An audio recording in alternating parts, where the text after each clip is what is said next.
parole de Dieu. Quelle grâce de pouvoir nous réunir chaque dimanche. Une grande bénédiction. Voilà, le Seigneur m'a fait un cadeau ce matin. Vous voyez, une nouvelle Bible est tombée du ciel. Merci Michel Rolls. Il m'a offert cette Bible. On parlait de Bible hier et c'est une Bible que je ne connaissais pas, quoi, mais quand nous étions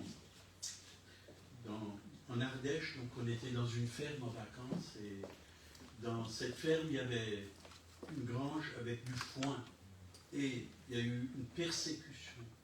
On a persécuté les chrétiens, les vrais chrétiens, et ils ont trouvé dans le foin caché des Bibles, version Osterwald. Et voilà, cette version que je ne connaissais pas est arrivée dans mes mains ce matin. Merci Michel de m'avoir donné cette Bible. J'aime bien cette couleur rouge, vous voyez, rouge, qui représente aussi un peu le sang de Jésus. Nous avons été rachetés par son sang. N'est-ce pas merveilleux? Et ce matin, j'aimerais vous parler justement d'un thème qui est très important pour nous, chrétiens. Voir avec les yeux du cœur. Il y en a qui ne voient pas avec les yeux physiques, ou très mal. C'est pour ça qu'il y a des lunettes. Hein. Oui. Mais c'est bon, les lunettes, ça nous aide. Mais le Saint-Esprit, il veut nous faire voir avec les yeux du cœur. Voir dans le monde spirituel, dans le monde invisible de Dieu. Il y a beaucoup de choses à voir, hein, si vous lisez la parole de Dieu. Dans toute la parole de Dieu, on voit des hommes, des femmes qui ont vu dans le monde spirituel, qui ont vu dans l'invisible. Mais ça ne se fait pas comme ça. Il faut que ses yeux s'ouvrent. Hein, et l'apôtre Paul, il a parlé qu'il illumine les yeux de notre cœur. Alors on va voir un peu tout ça. Et c'est important qu'on ait une bonne vue. Parce que si on n'a pas une bonne vue, hein, ça peut être grave. Dans le temps, il y a quelques années de cela, il y avait toujours une pub à la télé. Hein. Au volant, la vue, c'est la vie. Parce que si vous ne voyez pas bien, qu'est-ce qui se passe? On peut faire des accidents. On peut même se tuer. Mais spirituellement, c'est pareil. Si on ne voit pas bien, si on ne voit pas clair, hein, l'œil, c'est la lampe. C'est la lampe. La parole est une lampe à nos pieds, une lumière sur notre sens. On a besoin de voir comme il faut. Et le premier verset que j'aimerais prendre, Hébreux, chapitre 11, verset 1. Or, la foi est une assurance des choses qu'on espère, une démonstration de celles qu'on ne voit pas. Donc, une démonstration de celles qu'on ne voit pas. Si on ne voit pas, comment être témoin de ce qu'on ne voit pas? Et je pense à l'apôtre Paul, sur la route de Damas. Qu'est-ce qu'il a vu? Une lumière, une forte lumière qui est venue, et il a vu le Seigneur. Moi, quand j'ai donné mon cœur à Jésus, je n'ai pas vu le Seigneur avec mes yeux physiques, ou même avec mes yeux spirituels, mais sa présence est venue en moi. Et j'ai su qu'il y avait un monde spirituel, que le Seigneur était vivant, parce que j'ai reçu sa grâce, son pardon, j'ai reçu sa joie, j'ai reçu sa paix, son amour. Ça a inondé mon être intérieur, totalement. Et j'ai su que, voilà, il y avait un autre monde que ce monde physique. Parce que je cherchais Dieu, bien sûr, et je me suis dit, oh ben, Dieu il doit être au-dessus des nuages, et pour l'atteindre, je n'y arriverai jamais. Mais si tu existes, révèle-toi à moi.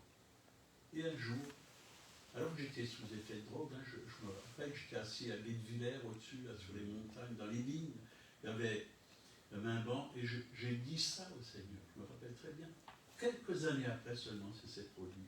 Le Seigneur s'est révélé à moi. Il voulait que je sois avant tout complètement désespéré.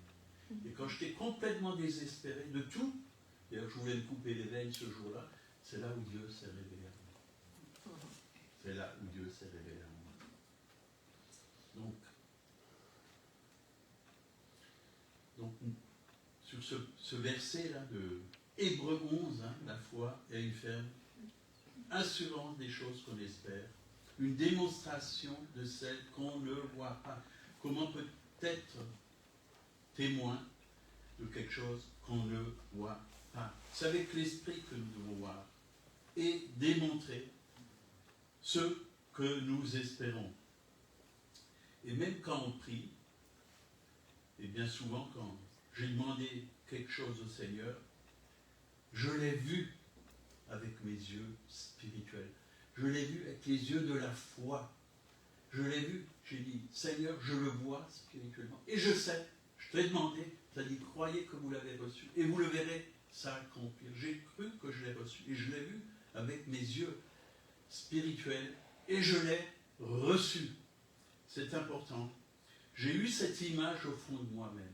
Elle a pris vraiment racine à l'intérieur de moi, de ce que j'ai demandé. Et je l'ai vu. Je l'ai vu. Mais je ne l'ai pas toujours. Oui, je l'ai eu au moment où je l'ai vu. Mais physiquement, ça peut prendre parfois du temps jusque les choses s'accomplissent. Et je me rappelle très bien, parce que quand le Seigneur m'a appelé à être pasteur, j'avais prié, Seigneur, oui, si tu veux que je sois pasteur, tu me donnes une assemblée, tu me donnes des frères, tu me donnes des sœurs. Et j'avais rien.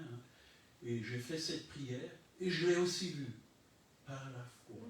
J'ai même écrit sur un cahier. J'avais demandé plein de choses au Seigneur, et j'ai tout marqué sur un cahier. Et j'ai persévéré dans ce temps de prière. Et petit à petit, les portes s'ouvraient, les choses venaient, parce que Dieu honore la foi, tout simplement. Mais il est important de voir, d'apprécier. Quand Dieu vous dit, vous l'avez reçu, alors appréciez. Seigneur, j'apprécie, j'ai reçu. Que ça soit pour une guérison, proclamer la parole de Dieu. Il y a tellement de passages dans la Bible qui parlent de versets, qui parlent de la guérison. Il envoya sa parole et il est guéri. Dans ces meurtrissures, vous avez été guéris. Prenez toutes ces choses et recevez. Voyez-vous guéri. Et vous verrez que ça va se manifester dans votre corps. Parfois, je me lève et j'ai des douleurs, comme chacun d'entre vous. Puis avec l'âge aussi, ça peut arriver, il y a des petites douleurs qui viennent. Mais je proclame la victoire au nom de Jésus. Je dis aux douleurs de me quitter. Et puis ça part. Je m'en souviens d'un coup, tout va bien. Je suis en pleine forme. Je suis souple comme un jeune de 20 ans. Ça va, je me réjouis. Et c'est vrai que nous devons apprécier quand Dieu nous communique quelque chose. L'Esprit lui-même rend témoignage à notre esprit. Vous voyez, comme le dit Paul, l'Esprit lui-même rend témoignage à notre esprit que nous sommes enfants de Dieu. Mais aussi, il rend témoignage à notre esprit qu'il nous a donné ce qu'on a demandé. Et quand vous avez reçu le témoignage du Saint-Esprit à l'intérieur de vous, gardez cette chose. Gardez. Parce que l'ennemi voudrait voler cela. Il est venu pour voler, égorger et détruire. Mais gardez, vous avez demandé la guérison, prenez-la par la foi et gardez-la. Seigneur, je l'ai. Le malin ne peut pas me la voler. Dans tes meurtrissures, j'ai été guéri. Même si je ne vois pas avec mes yeux physiques, même si je ne le ressens pas dans mon corps, croyez que vous l'avez reçu. Et vous le verrez s'accomplir. C'est la Bible. La Bible, Dieu ne ment pas, sa parole ne peut pas mentir. Elle est la vérité. Gardez cette image de ce que vous avez reçu. Et cette image, elle va se matérialiser dans votre vie. Et vous allez le voir avec même vos yeux physiques. C'est ça qui est beau avec le Seigneur. Alors nous avons besoin vraiment de comprendre que c'est avec la vue de nos yeux, du cœur, qu'on peut voir de grandes choses. De grandes choses. 2 Corinthiens 4, versets 16 à 18, c'est pourquoi nous ne perdons pas courage. Bien souvent, certains perdent courage et ils baissent les mains. Et ils disent, c'est foutu, je n'y arriverai jamais. Mais là, il a dit, nous ne perdons pas courage. Et lors même que notre homme extérieur se détruit, notre homme intérieur se renouvelle de jour en jour. Car nos légères afflictions du moment présent produisent pour nous, au-delà de toute mesure, un poids éternel de gloire. Parce que nous ne regardons non point aux choses visibles, mais à celles qui sont invisibles. Car les choses visibles sont passagères et les invisibles sont éternelles. Donc je m'arrête au verset 18 qui nous dit « Parce que nous regardons non point aux choses visibles, mais celles qui sont invisibles. Car les choses visibles sont passagères et les invisibles sont éternelles. » Ce qui est éternel, c'est bien plus important que ce qui est passager. Nous ne sommes pas appelés à vivre éternellement sur cette terre, dans nos maisons, avec nos belles voitures, si on en a bien sûr, et toutes ces choses. Tout ça, ça va passer. Tout ça, ça va passer. Mais la parole de Dieu demeure éternellement. Moi, je préfère avoir une belle maison dans le ciel. Un jour, quelqu'un est venu chez moi, a sonné, et j'ai ouvert la porte, puis il a regardé, il a dit, oh là là, que c'est beau chez vous. On a vu qu'on a jusqu'en Allemagne, c'est vrai, on voit jusqu'en Allemagne, on voit la forêt noire, ça, on est un peu dans les hauteurs. Que c'est beau chez vous. J'ai dit, mais j'ai encore une maison plus belle. Ah bon?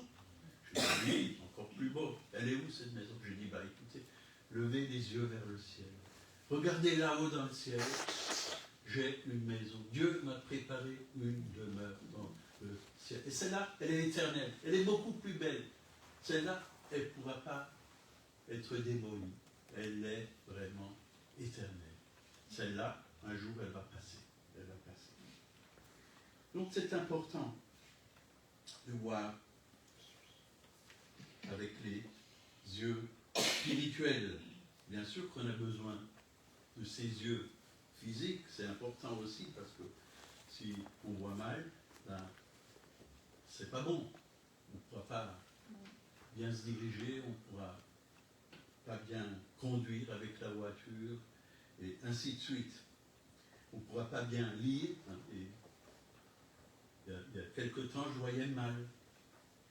Et je lisais ma Bible, mais je voyais trouble comme ça. Et je voyais que j'avais besoin de voir mieux. Et puis, voilà, je suis allé voir l'ophtalmologue, c'est ça, avec tous ces noms. Dans le temps, c'était l'oculiste. Voilà. Et voilà, il a vu qu'il y avait des choses dans mes yeux qui avaient besoin d'être ôtées. Et il m'a fait 500 rayons de laser dans un œil et 300 dans l'autre. 300 dans l'autre. Ben, faut le supporter. Oui, bon, c'était pas si douloureux, mais ça fait du stress quand vous êtes là, sous ces rayons. Et puis voilà, demain je vais y retourner, demain matin, pour voir si ça va bien. Si ça va bien. Et ces rayons, c'est pas pour voir mieux, en fin de compte. C'est pour que ça ne se dégrade pas, la vue.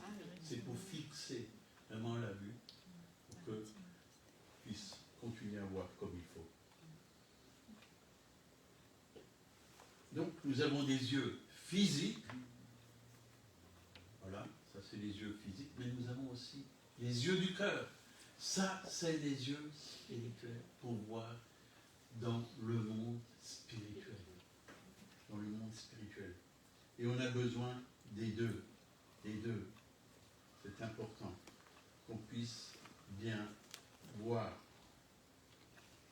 Donc l'apôtre Paul, il a dit dans Éphésiens 1, versets 17 à 19, afin que le Dieu de notre Seigneur Jésus-Christ, le Père de gloire, vous donne un esprit de sagesse et de révélation dans sa connaissance et qu'il illumine les yeux de votre cœur pour que vous sachiez quelle est l'espérance qui s'attache à son appel, afin quelle est la richesse de sa gloire, de son héritage qu'il réserve aux saints, et quelle est envers nous qui croyons l'infinie grandeur de sa puissance, se manifestant avec efficacité par la vertu de sa force. Vous voyez, qu'il illumine, c'est-à-dire qu'il mette la lumière dans nos yeux pour qu'on puisse voir le monde invisible, qu'on puisse voir dans le royaume de Dieu. On a besoin vraiment de cette lumière et c'est le Saint-Esprit qui vient. Une révélation, c'est quoi? Recevoir. Une révélation, c'est vraiment la lumière qui vient du Saint-Esprit sur la parole de Dieu. Et on comprend, on a la révélation de ce que Dieu veut nous dire au travers de cette parole. C'est ça. Et on a besoin de révélation. On a besoin, quand on lit la parole de Dieu, de ne pas lire la parole de Dieu comme un livre normal. Ce n'est pas un livre normal. C'est une lettre d'amour qui nous vient du Père, qui nous vient de Dieu, que Dieu a donné à ses serviteurs, qui ont été inspirés par le Saint-Esprit. Voyez, vous pouvez lire toutes sortes de livres, mais celui-là, il n'est pas comme les autres. Il est spécial. La parole de Dieu demeure éternellement. Et là, on a vraiment besoin de recevoir la révélation de Dieu. La Bible, c'est la révélation de Dieu. Apocalypse veut dire révélation de Jésus-Christ. C'est-à-dire enlever le voile. Ça veut dire enlever le voile. Révélation, le mot, c'est enlever le voile. Parce qu'il y a souvent un voile comme ça. Ceux qui ont la cataracte, hein, qu'est-ce qui se passe? Il y a comme un voile comme ça dans les yeux et ils viennent l'enlever. Et après, les personnes voient mieux. Voient mieux. Alors on a besoin de voir mieux. Le Saint-Esprit, il vient enlever de nos yeux tout ce qui n'est pas la gloire de Dieu. Toute cette poussière que l'ennemi vient mettre. C'est la religion qui vient mettre cela en nous. Où les choses de ce monde viennent mettre en nous la crainte, la peur de ne pas y arriver, de ne pas pouvoir vivre comme il faut, la crainte d'avoir peur de la mort. Hein. Et la parole de Dieu, il y a tellement de passages qui disent « Je ne mourrai point, je vivrai et je raconterai les merveilles de Dieu. » Amen. Amen. Donc dans Luc, chapitre 24, versets 13 à 16. Et voici, ce même jour, 2 disciples allaient à un village nommé Emmaüs, s'éloignaient de Jérusalem de 60 stades. Ils s'entretenaient de tout ce qui s'était passé pendant qu'ils parlaient et discutaient. Jésus s'approcha et fit route avec eux. Mais leurs yeux étaient empêchés de le reconnaître. Et après, au verset 30, pendant qu'ils étaient à table avec lui, il prit le pain et leur donna. Alors leurs yeux s'ouvrirent et le reconnurent, mais il disparut devant eux. Vous voyez, ils étaient tellement troublés de ce qui s'était passé est venu. Et après, ils ont réalisé tout ce que Jésus leur a dit, qu'il ressusciterait le 3e jour. Il a apparu plusieurs fois. Plusieurs fois. Donc, Dieu a ouvert leurs yeux. Et leurs yeux se sont ouverts quand ils ont vu le pain et le vin. Quand ils ont vu cela, ils ont dit, ben ça c'est le Seigneur. C'est le Seigneur. Ben, c'était déjà le Seigneur. Mais cet homme qui ne croyait pas, il a dit, tu ne me montres pas les traces dans tes mains et dans tes pieds et dans le côté, je ne peux pas croire. Thomas, mais Jésus, il leur a montré, il a montré ses traces à Thomas, il a dit, mon Seigneur et mon Dieu. Il a cru quand l'a vu. Mais heureux ceux qui croient sans avoir vu, dit la parole de Dieu. Même si vous ne voyez pas, croyez simplement que la parole de Dieu est la vérité, que Jésus est vivant, qu'il est ressuscité. On veut souvent toutes sortes de preuves, parce que l'homme raisonne beaucoup, et beaucoup trop. Il veut toujours tout comprendre. Mais ne cherchons pas à vouloir tout comprendre. Soyons comme des enfants. Acceptons. Si votre papa vous dit, si tu es sage, quand on va rentrer à la maison, j'ai un paquet de bonbons pour toi et je vais te donner les bonbons. Un enfant, il se réjouit, il croit. Il n'a peut-être pas vu le paquet de bonbons, parce que le paquet il est caché dans un tiroir, mais il croit et se réjouit. Réjouissons-nous de toutes les promesses de Dieu. Croyons qu'elles sont oui et amen. Oui et amen. On va prendre un autre exemple, 2 Rois, chapitre 6, versets 15 à 17. Le serviteur de l'homme, de Dieu, se leva de bon matin et sortit. Et voici, une troupe entourait la ville avec des chevaux et des chars.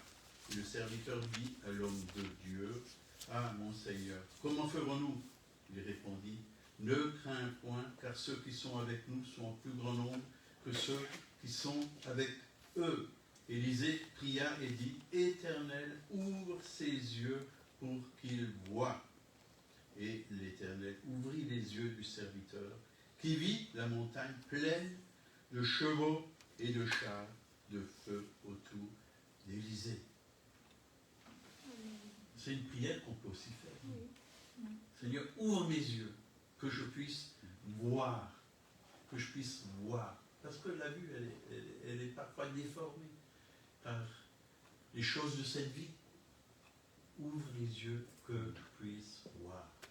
Et quand Dieu ouvre nos yeux, c'est formidable. Parce que là, on voit qu'on a un Dieu tellement merveilleux, tellement grand, tellement puissant. Là, tous ces anges, ces chars, ceux qui sont avec nous sont en plus grand nombre que ceux qui sont contre nous. Amen. Si 10 000 tombent à ta droite, si 1000 tombent à ta droite, 10 000 à ta gauche, tu ne seras pas atteint. Proclamez la parole de Dieu. Voyez qu'elle est vivante encore aujourd'hui. Que cette parole se manifeste dans votre vie. N'ayez pas peur de toutes ces guerres, même s'il y a des missiles qui passent au-dessus de votre tête, dans le ciel, n'ayez pas peur. Soyez dans la paix. Dieu est là. Il est notre Père. Il sait nous protéger. Il sait. Même pendant la guerre, on a entendu des chrétiens, des obus sont tombés et la personne se déplaçait et où elle était, bon, l'obus est tombé et lui il s'est déplacé à 5 mètres, il n'était pas tué. Chaque fois, le Seigneur le guidait. Il ne faut pas avoir peur. Et si même on doit mourir, c'est que notre corps, on a la vie éternelle. Nous ne devons pas avoir peur de la mort. Hein. D'ailleurs, c'est marqué dans l'Apocalypse. Hein. Ils l'ont vaincu par le sang de l'agneau et par la parole de leur témoignage. Ils n'ont pas la crainte de la mort. Ils ne vont pas avoir la crainte de la mort. Parce que, avec le Seigneur, qu'est-ce qui se passe? Celui qui croit en moi ne mourra point, mais il vivra. Il vivra. C'est que notre corps, mais l'être intérieur, il est toujours vivant pour l'éternité. Il passe juste de là en bas, là-haut, dans la gloire, dans sa présence. Et ce corps même, il va un jour ressusciter. Quand Jésus reviendra, les morts en Christ ressusciteront. On sera enlevé, les morts en Christ ressusciteront. Et si Jésus revient avant, on n'a pas besoin de ressusciter, on sera transformé en un seul instant. Amen. Nos corps sont transformés, comme celui de Jésus, un corps de gloire. N'est-ce pas merveilleux? Alors réjouissons-nous. Toutes ces promesses sont oui et amen. Vous savez, il y a maintenant des doctrines qui disent, mais non, l'enlèvement, ça n'existe pas. Il y a tellement de fausses doctrines. Et même des serviteurs de Dieu qui sont connus, ils disent cela. Mais croyons à la saine doctrine. Jésus revient chercher son épouse. Il est à la porte, dit la parole de Dieu. Il est à la porte. Il a juste besoin d'ouvrir la porte et de venir, de descendre. Et quand il va venir, il ne sera pas seul. Hein. Il y aura toute une armée d'anges avec lui. Et nous attendons le Seigneur. Bien sûr, il y a encore certaines prophéties qui doivent s'accomplir, mais elles sont en route. Elles sont en route. Ne donnons pas de date, parce que dernièrement, quelqu'un a donné une date, le 17 du mois de Octobre. Novembre. Octobre, il avait dit. Oui, octobre. Oui. Oui. 17 octobre. Mais ça ne s'est pas passé. Il avait déjà donné d'autres dates. Il a même écrit un livre, d'autres dates. Et des personnes qui étaient dans cette église, ils ont cru. Ils ont cru à cela. Et ils ont complètement dévié après, parce qu'ils ont cru. Et je leur ai dit, arrêtez de croire ces choses. Puisque personne ne sait, ni le jour, ni l'heure. Seul le Père. Même Jésus, il attend l'ordre du Père pour lui dire, c'est bon, tu peux y aller. Cherche ton épouse. Elle est prête. Elle est prête. Et ces personnes, ils ont complètement dévié. Et j'en ai rencontré une il n'y a pas longtemps, samedi. Hein, non, pas samedi, c'était quand? Vendredi, je crois. Vendredi, voilà. On en a rencontré une. Bon, elle est toujours en train un peu de divaguer dans toutes sortes de choses. Mais que Dieu la touche. Hein. J'ai même prié pour elle. Hein. Elle avait des douleurs aux genoux, puis j'ai prié pour elle. J'ai imposé les mains. Ne jugeons pas. Dieu les aime. Dieu nous aimera toujours. Et aimons même si les gens dévient, si on peut les ramener dans la vérité, dans la bergerie, que Dieu les touche. Psaume 34, versets 5 à 8. J'ai cherché l'Éternel. Ça c'est important. Qu'est-ce que nous cherchons? Des dollars, des euros. Là, il est écrit, j'ai cherché l'Éternel. Lui, il est beaucoup plus riche que les euros, que les dollars. Tout ça est en train de s'écouler en ce moment. Attention, Margot. Et il m'a répondu. Il m'a délivré de toutes mes frayeurs. Ne soyons pas dans la frayeur.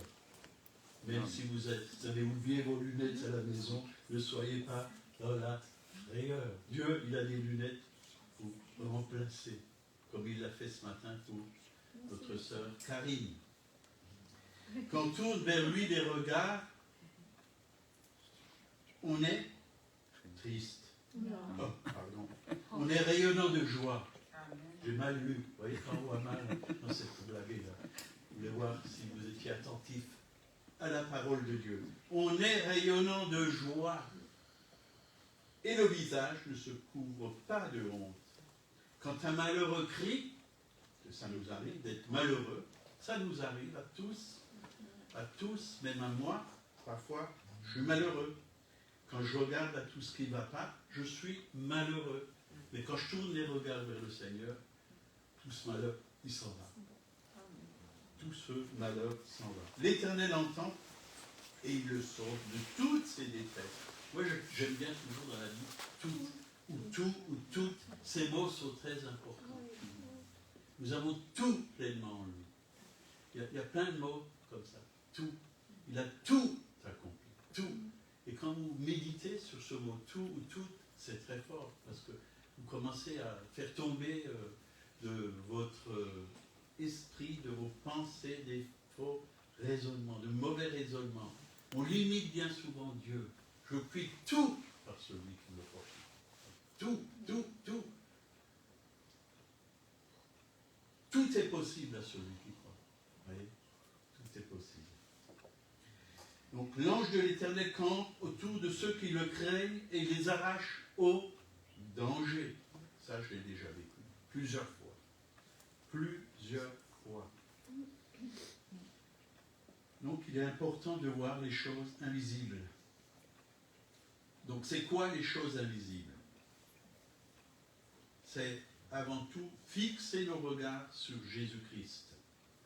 Et il nous a dit, Hébreux 12, 1 et 2, nous donc aussi, puisque nous sommes environnés d'une si grande nuée de témoins, rejetons tout fardeau, c'est ce qui a été dit ce matin pendant la louange, rejetons tout fardeau et le péché qui nous enveloppe si facilement et courons avec persévérance dans la carrière qui nous est ouverte, ayant les regards sur Jésus, le chef et le consommateur de la foi, qui, en vue de la joie qui lui était réservée, a souffert la croix, méprisé l'ignominie, et s'est assis à la droite de Dieu.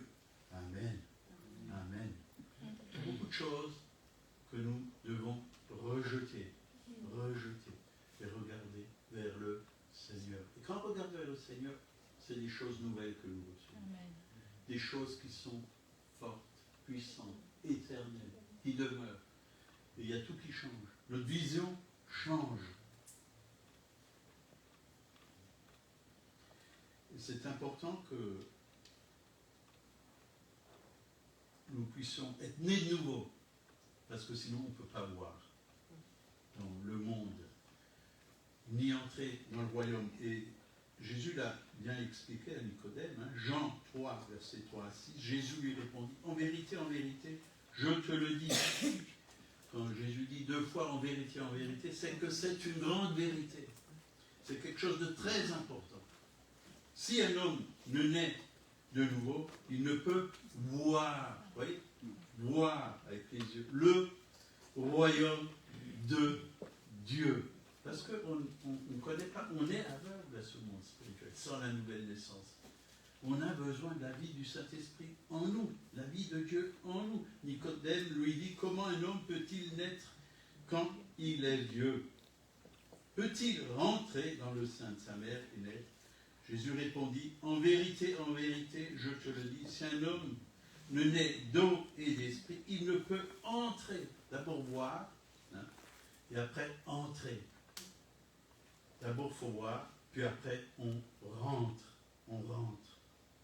Parce que Dieu nous ouvre le chemin. Il est le bon berger. Il nous montre vraiment qu'il y a un royaume. Et quand on voit le royaume, il y en a qui s'arrêtent à le voir, tout simplement. Ils voient toutes les belles promesses qu'il y a dans la parole de Dieu, mais ils n'y rentrent pas. Si vous les voyez, c'est pour que vous puissiez y rentrer. Rentrer dans le pays promis. Il y a beaucoup de choses qui empêchaient le peuple d'Israël de rentrer dans le pays promis. Ils avaient peur. Peur des géants. Peur de ci, peur de ça. Ils avaient peur. Mais il y en a 2. Josué et Caleb, ils avaient un autre esprit. Mais quand on est en Jésus-Christ, on a un autre esprit. Et on voit que Dieu est plus grand que tous les géants. Qu'il a vaincu tous nos ennemis.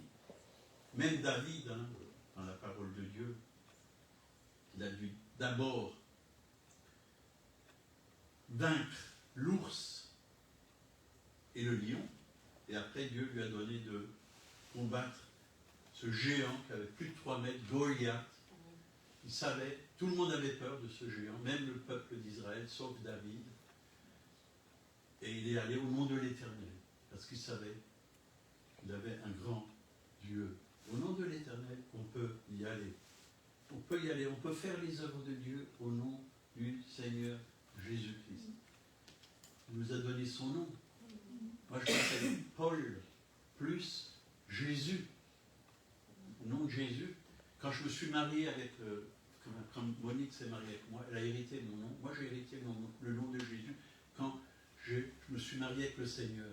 Quand j'ai dit, Seigneur, maintenant, tu es d'abord mon fiancé, puis mon époux. Tu m'as donné ton nom. Et j'utilise le nom maintenant de Jésus. Allez, Paul, Jésus. J'ai hérité ce nom, donc je l'utilise. Vous avez hérité ce nom. C'est un nom puissant. Un nom qui sauve, qui libère, qui guérit, qui pourvoit, qui protège. On a le nom de Jésus.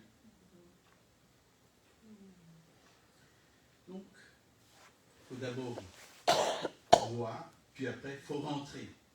Ce qui est né de la chair est chair, ce qui est né de l'esprit est esprit. Vous voyez, je suis né de la chair par mes parents, par ma mère.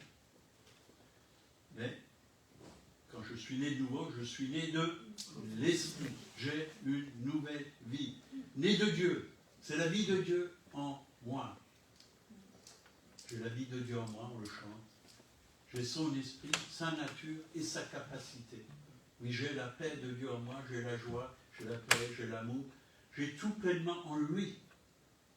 Donc, votre nouveau vous, c'est l'homme intérieur. C'est la nouvelle création en Christ. Et nous devons marcher par l'esprit, vivre par l'esprit.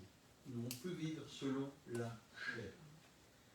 Et malheureusement, il y a encore trop de personnes qui vivent selon la chair, avec ce qu'ils voient, ce qu'ils entendent, avec leurs sentiments, ce qu'ils ressentent,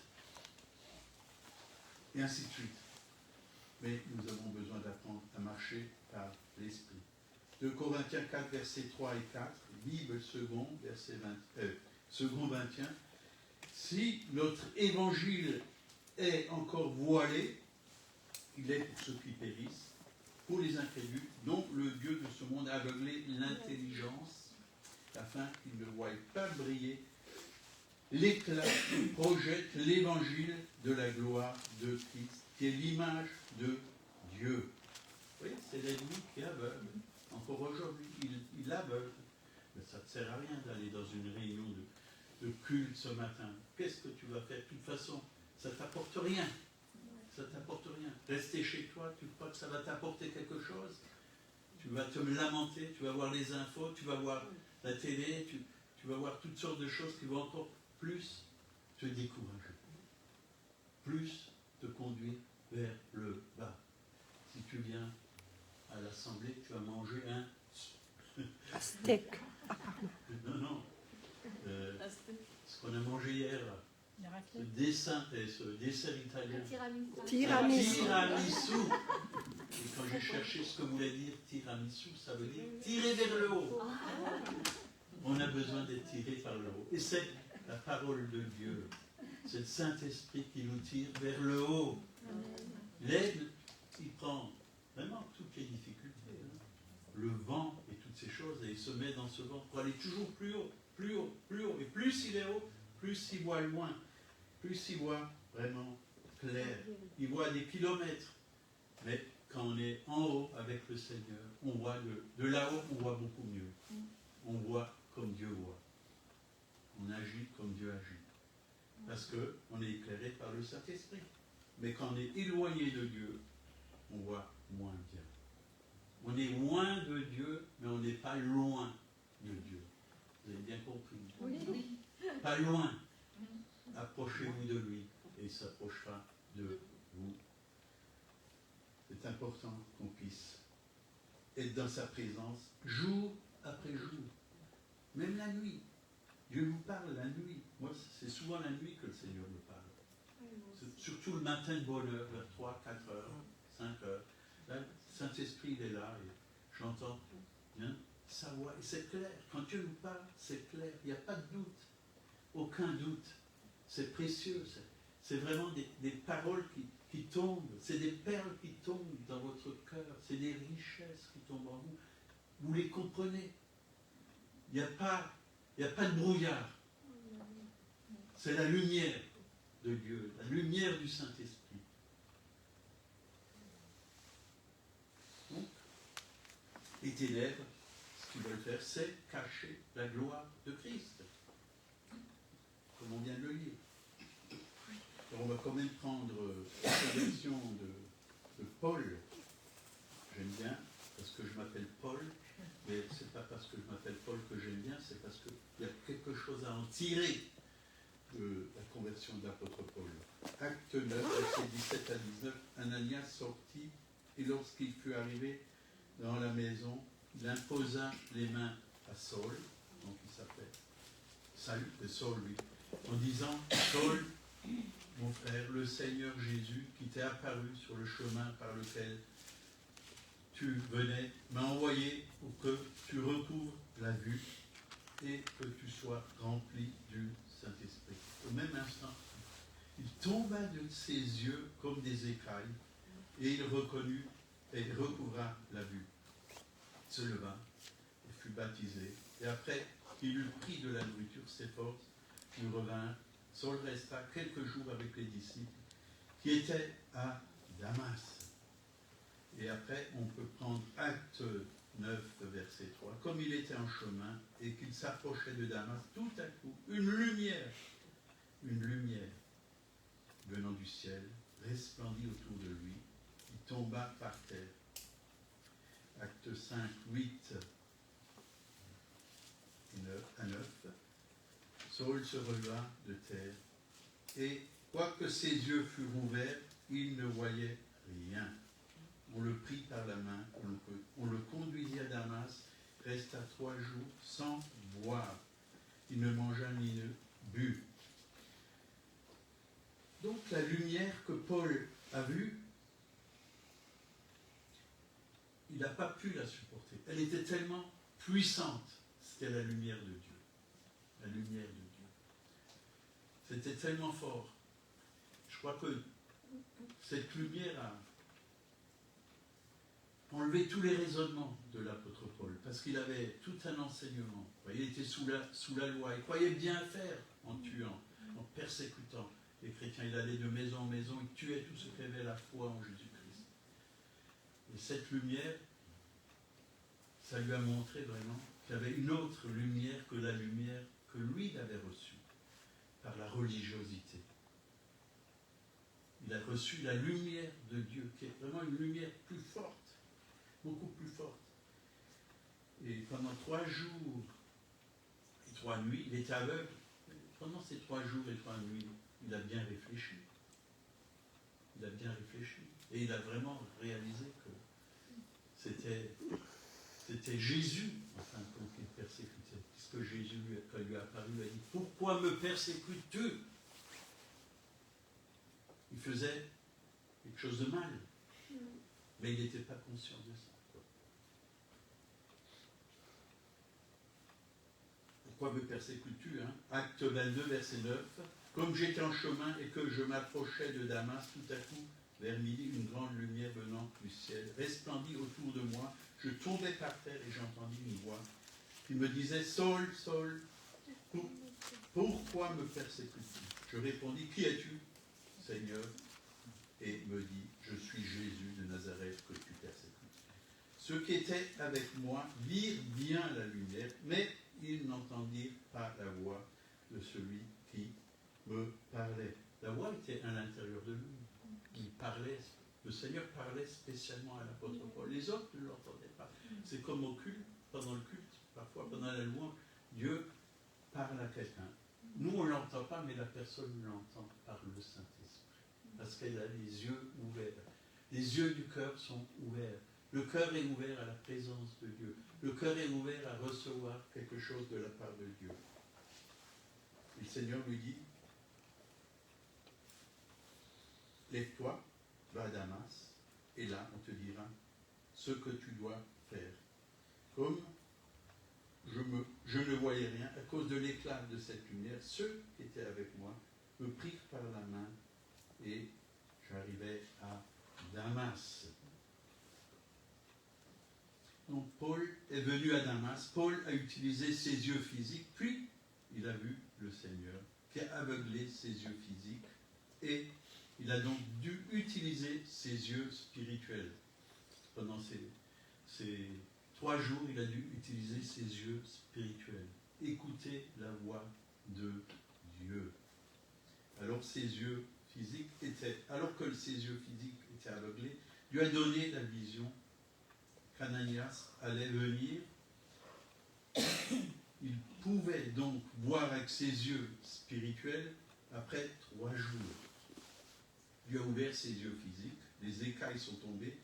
Paul a retrouvé la vue physique et les yeux de son cœur ont été ouverts. Vous voyez ? Après, il avait les yeux ouverts, tout à nouveau. Mais pendant ces 3 jours, ses yeux spirituels se sont ouverts. Et il a entendu la voix de Dieu et il a fait ce que Dieu lui a dit qu'il devait faire.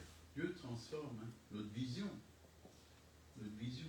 Parfois on est sur une mauvaise direction, mais quand on vient au Seigneur, notre vision, elle change.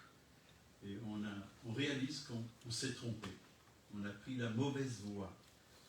Et Dieu nous ramène toujours dans la bonne voie. Paul était sincère, hein, en persécutant les chrétiens, il croyait faire plaire à Dieu. Mais c'était bien le contraire. Et qu'est-ce qui s'est passé pour Paul? Ézéchiel 36, verset 26, c'est ce qui s'est passé pour tous ceux qui sont nés de nouveau.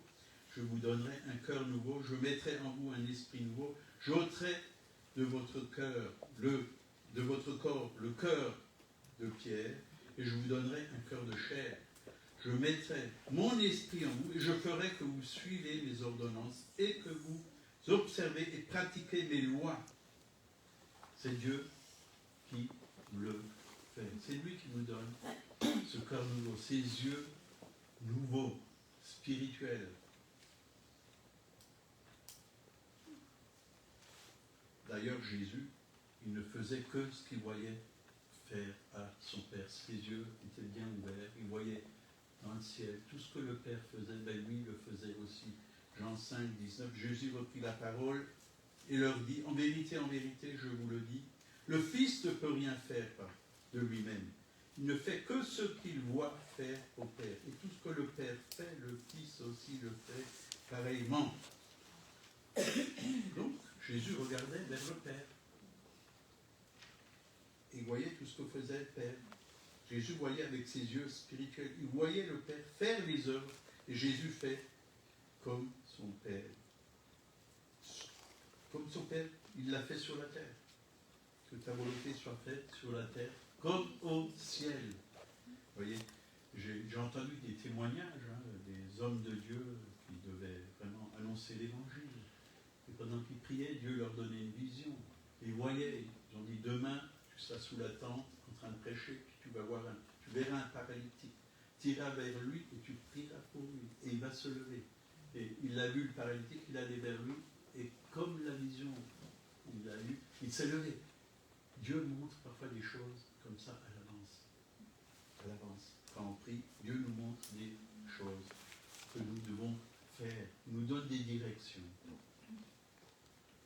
Jésus était toujours uni à son Père. Il était un seul esprit avec son Père. Nous sommes un seul esprit avec lui, dit la parole de Dieu. Donc je vois que le temps passe. Hein, ben il y a encore plusieurs pages. On en gardera pour une autre fois. Matthieu 6, versets 22-23. L'œil est la lampe du corps. Si ton œil est en bon état, tout ton corps sera éclairé. Mais si ton œil est en mauvais état, tout ton corps sera dans les ténèbres. Si donc la lumière qui est en toi est ténèbres, combien seront grandes ces ténèbres? Donc, il est important d'avoir une bonne vue. Et je vais prendre d'autres choses. Hein.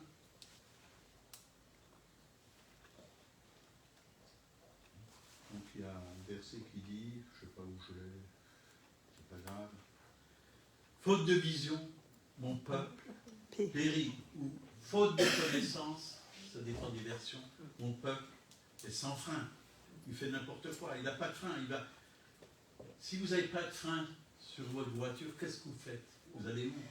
Dans un mur. Vous allez renverser quelqu'un, vous allez faire une mauvaise chose.